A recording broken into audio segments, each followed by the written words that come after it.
আসসালামু আলাইকুম। আমি মানবিক মনির। আজ চলে আসলাম ঢাকা লালবাগ একটি একটি পার্কে আপনাদেরকে সৌন্দর্য দেখানোর জন্য। আসলে অনেক মানুষ ঘোরার জন্য আসে প্রতি শুক্রবারে, যেই টাইমে পায়। অনেক সৌন্দর্য আসলে উপভোগ করার মতন একটি জায়গা। ওইদিকে বহুত লোকই আসে, অনেক দেখার মতন, খুবই সৌন্দর্য। তো আপনাদেরকে ঘুরে ঘুরে দেখাইতেছি। বিশাল বড়,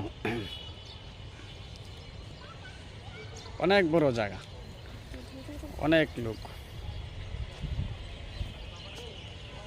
দেখতে থাকুন, খুবই সৌন্দর্য জায়গা।